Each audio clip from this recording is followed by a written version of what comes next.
The magazines, and of course magazines like our big fashion magazines have all gone into India now, because India is an up-and-coming power. So you see the covers, and the covers have these white or very, very pale women posing like glamour models in ways you didn't see really before. The body shape is different. It's skinny, and it's, the stuff that the West adores, America and Britain in particular. But also the kind of overt sexification, if you like, of the female body. Now, Indians have always had a very relaxed attitude towards female sexuality, which goes back to ancient times. Their carvings, they celebrate sexuality, women's bodies. What you didn't have was the commercialization of women's bodies and the reduction of women into bodies, which I think is happening really fast in urban India.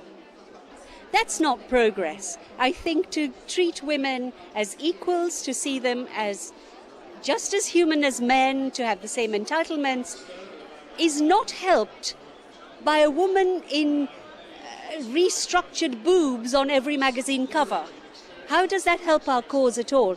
Like I said, Indian movie stars have always been loved and celebrated. The sari is one of the world's sexiest garments, but it isn't in your face, and it isn't saying, I am this commodity and use me to sell your magazines. That's never happened. When women were in Indian movies in the past, and up to a point even now, they were there for their talent. Now, in fact, a very famous Indian singer told me that in the past, actresses were selected for their talent. Now they're selected for their bodies. They can't act. So how is that progress? For me, I equally hate, I have to say this to your audience, I hate covered up women. I hate the veil, I hate the headscarf, but I also hate this other, kind of defining of women as their bodies. The middle ground is to be considered a person who is, like I said, equal to a man, with a brain, with a personality, with abilities, with looks. I love dressing up. I don't want to be thought just a kind of walking brain, but where you are not used as a commodity to sell things, and you don't feel obliged to sell yourself in that way or cover yourself up. Why are Muslim women covering themselves up? Because of male sexuality. Why don't they just cover the eyes of all Muslim men instead? Put nice bandages around them.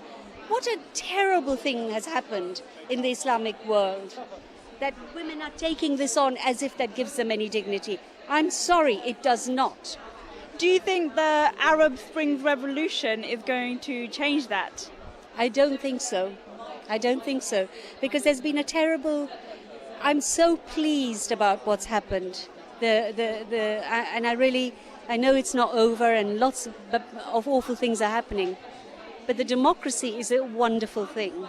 But if democracy means women feel more threatened, as they do in Tahrir Square, right? They're covering themselves more and more, and they're still being assaulted. Women's rights are at the heart of any democracy. I don't think we have very much to feel that complacent about, because though we have a democracy, we haven't got the best of women's rights here. In the Arab world, they might have a chance to really think about how women have to be seen as human beings, not as objects or as sexual magnets or dangers. And I'm afraid the Arab Spring doesn't seem to have changed those attitudes at all, sadly.